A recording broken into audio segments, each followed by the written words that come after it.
Hello and welcome to Sports News Africa, the home of Africa's sporting conversation. Let's take a look at some of the stories making the headlines across the continent.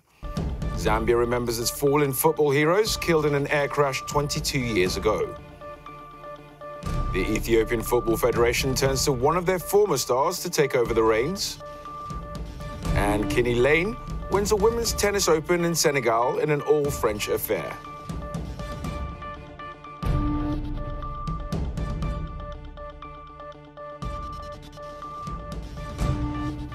Thank you for watching Sports News Africa. I'm Ehi Longi.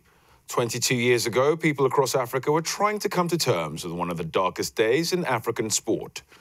A plane carrying the entire Zambian national football squad plunged into the sea off the coast of Gabon while on its way to a World Cup fixture in Senegal. All 25 people on board died. A government investigation into what happened led to a report of events being completed soon after. However, that report was not released by then-President Frederick Chibuwa. And now, more than 20 years on and 5 Zambian presidents later, relatives of those who perished still await the official version of events. Jerry Muchimbwa is a Zambian football historian who has followed the story and been in touch with the families of the deceased. Hello, Jerry. What does this day mean to the Zambian people? Today, 28th of April, brings back dark memories. The day when the Zambian national team crashed off the coast of Gabon in 1993, and everyone on board, players, coaches, officials, and crewmen as well, lost their lives. So it's a very dark period in Zambian soccer history. Okay, now how is the occasion marked in Zambia? There's usually a memorial which takes place. Like today, I think there's going to be a march. It was planned for today at 10 hours in the morning Zambian time, a march from the grave site where the players are buried. And then there'll be some speeches as well. And it's like a commemoration. Okay, it's now 22 years on, yet the report of the crash is yet to be released. Why has it taken so long? Everyone has remained guessing because the report was done, as you've said, and the government is in possession of this report. But for reasons best known to themselves, they have not released the report 22 years on. Okay, but what do you think successive governments since the crash have been afraid of? Well, most likely because releasing the report would perhaps show that the government was liable to some extent, because it was a military airplane which was authorized by the government to carry the team to Senegal, where they were going to play that World Cup qualifying match. So the government has not released the report. Successive governments, people have been lobbying, pushing, but we're yet to see the report published.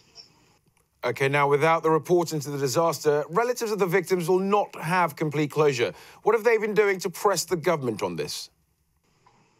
Every time when this day comes round, the relatives keep on pushing the government for the report. Even on other days, there will be some interviews where relatives of the victims try to push the government into releasing the report.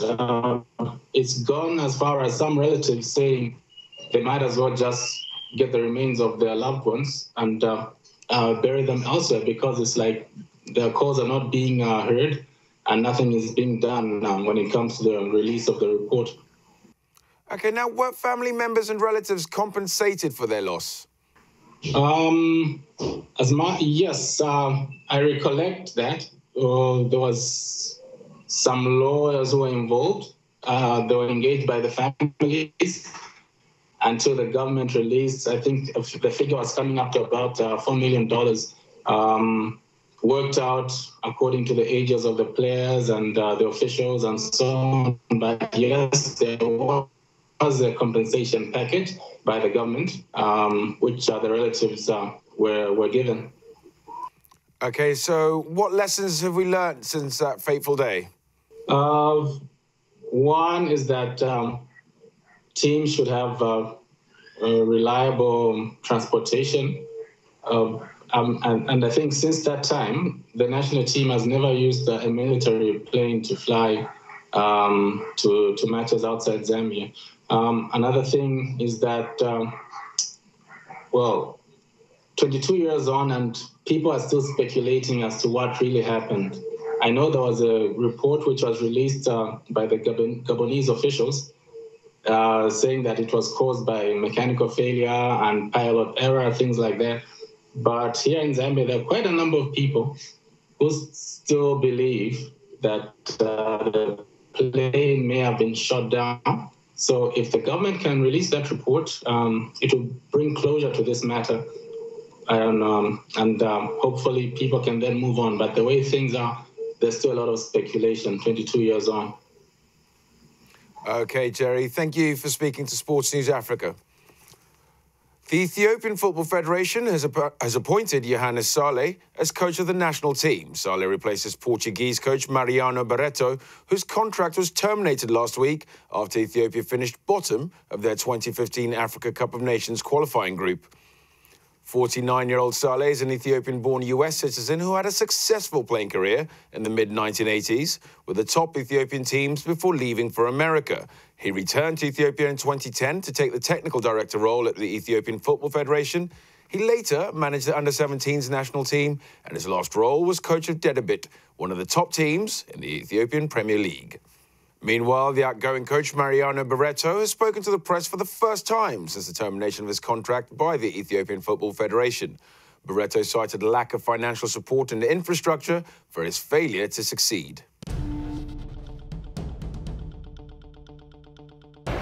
Former Walia Antelopes team coach Mariano Barreto has come out to defend his performance with the Ethiopian national football squad, claiming he did not receive the necessary financial support.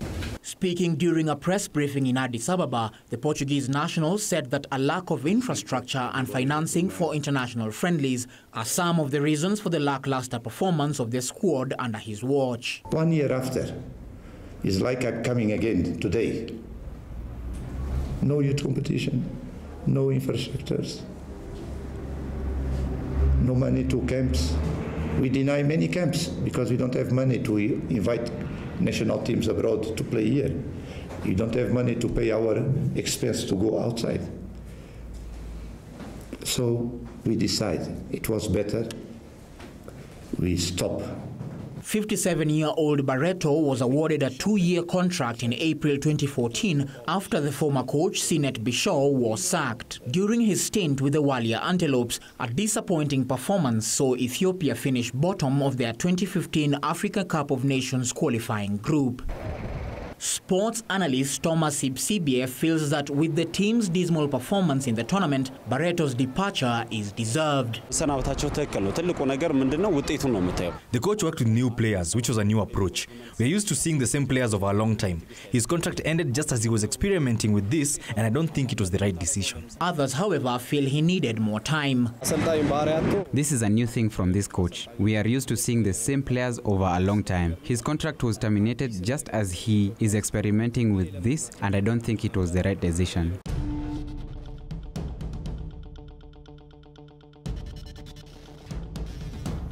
It was an all-French affair at the finals of this year's International Women's Tennis Open in Dakar. Number 1 seed Kini Lena faced compatriot Clotilde de Bernardi for the $15,000 prize and Women's Tennis Federation ranking points. Lane won by 3 sets to 1, 6-3, 0-6, 6-4.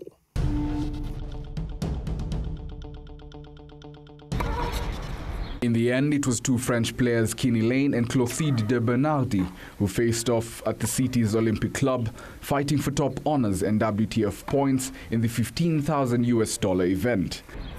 Lane emerged victorious with a 6-3, 0-6 and 6-4 win. Today, I was very tired. I was afraid I wouldn't finish. During the second set, I did not feel well at all. And then I managed to find my mental and physical resources deep within myself to help me win. It's my first title, and so I am very, very happy. De Bernardi was visibly disappointed with her performance. Yes, it's true that it's very hard to lose a final, because since the beginning of the year, I won 2 tournaments, and so suddenly I needed to win the final, and it's very hard to lose a final. In the 3rd set, I thought I was going back. I saved 5 match points, but today it wasn't one of my best days. And here I am, really disappointed. Organizers of the event applauded the success of the tournament, which saw its status in the international circuit increase this year. It was a complete success from the point of view of the organization. You have to realize yourself how this has happened. It was an excellent performance, even from the point of view of the game, because, as you saw in the finals, we saw a match on September 3rd and 5th match points with highly talented players. Kenny Lane succeeds Switzerland's Connie Perrin, winner of the 2014 tournament.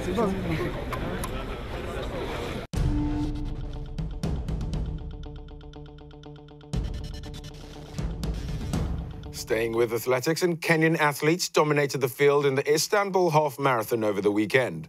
Evans Kiplagat set a course record to win the men's race in 1 hour and 13 seconds, while fellow Kenyan Gladys Cherono was first across the finish line in the women's race.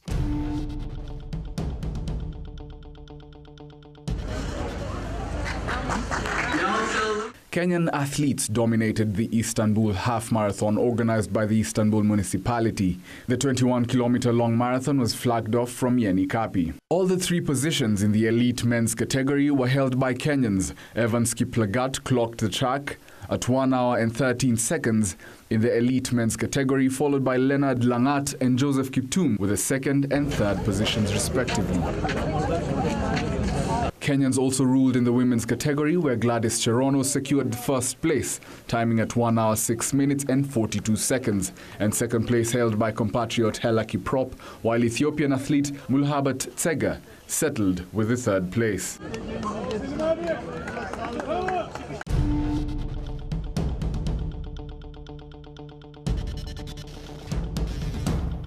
The Sinai International Tenpin bowling tournament is currently taking place in Cairo in Egypt, with competitors from 15 nations taking part. The event is sanctioned by the World Tenpin Bowling Association, with good prize money on offer.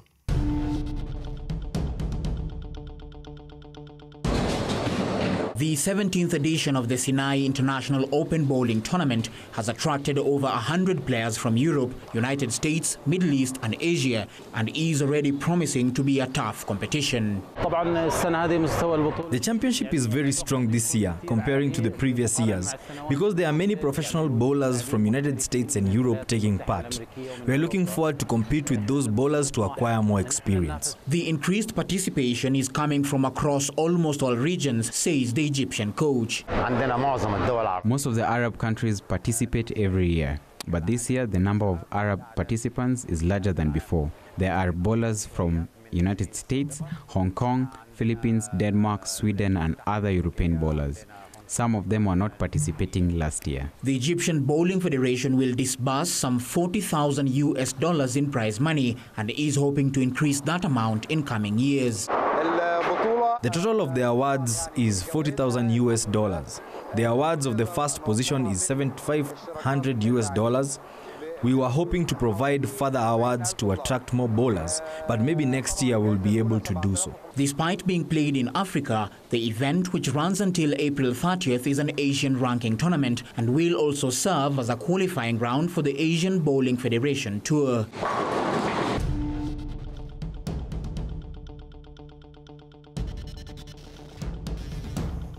You're watching Sports News Africa.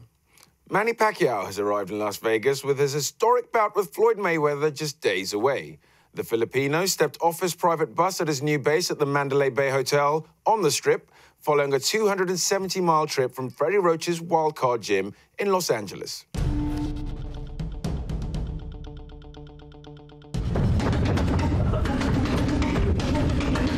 With just days to go until his world title fight with Floyd Mayweather Jr., Manny Pacquiao held a final workout at the Wildcard Boxing Club in Los Angeles. It brought an end to a 7-week training program at the gym of Pacquiao's trainer Freddie Roach. Decorated with the eyes that Mayweather will have staring at him in the ring, Pacquiao's bus led a convoy of hundreds of vehicles after the session headed to Las Vegas. Pacquiao heads into a long-awaited bout against Mayweather with a record of 57 wins, 5 defeats and 2 draws, while Mayweather has a perfect record of 47 wins from as many bouts.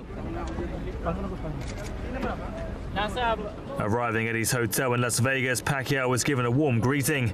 The fight has already been dubbed the richest in boxing history, with Mayweather set to make $180 million, Pacquiao $120 million, and ringside tickets costing $100,000.